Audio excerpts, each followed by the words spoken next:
alaikum, children. How are you? You remember I read to you The Emperor's New Clothes, that very entertaining and funny story from this book.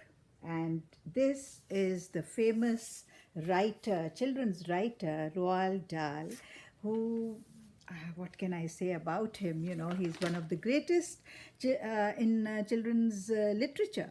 So, what he says about creating characters, he says, most of the stories I write all begin with a small germ of an idea for a story. I then take that idea and begin working with it. All the finer points to the story are worked out as I sit in my chair and write. Books do grow in other ways. One book I wrote, The Giraffe and the Pelly and Me, Pelly is the pelican, you know, the bird, began with no plot in my head at all. And yes, me is the monkey. Okay, but instead it happened with three characters.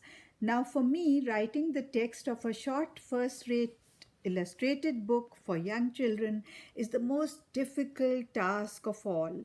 More difficult than writing a novel, a short story, or a full length children's book. If you find this hard to believe, I suggest you give it a try yourself. I believe I managed to achieve this once with The Enormous Crocodile with the help of Quentin Blake's marvelous illustrations. You know, illustrations for a children's book is, they are as important as the text itself, because they make the book really very, very interesting. And each year since then, I've put everything else aside and given a week or two to try to get started on another short book for the very young. On each occasion, I have given up in despair. The plot was never right, and what I wrote was neither funny nor exciting. Finally, I was determined to see it through to the end, however long it took. Now, that is important. You have to stick to it, you have to write, rewrite, but you have to finish it. Okay? Um, so, with no plot at all in my head, I picked out three animals as the main characters, and I tested them on the artist, the illustrator, Quentin. What about a giraffe? I asked him. I've never done a giraffe, he said.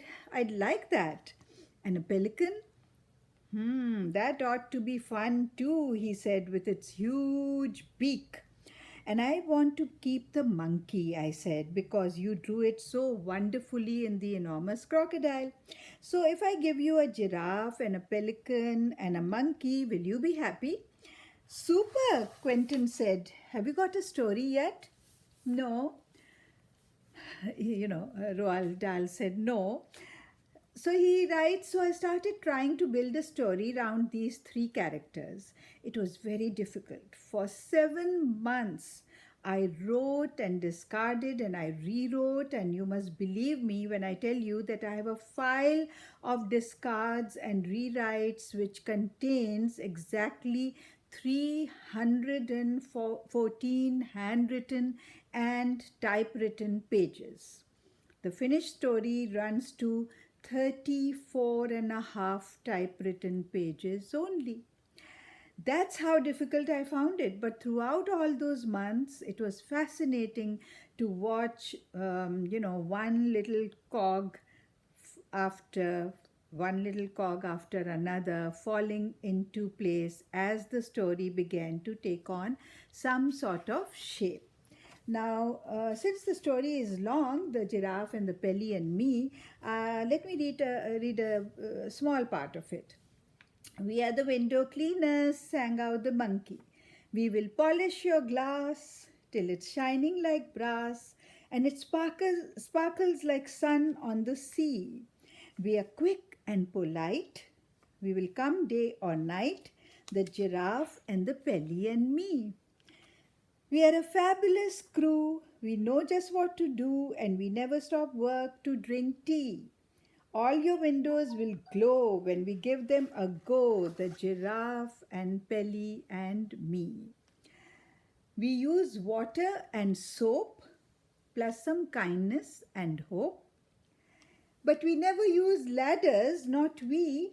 Who needs ladders and all when you are 30 feet tall? Not giraffe and not Pelly, not me. Okay, that's all for today. Khuda Hafiz.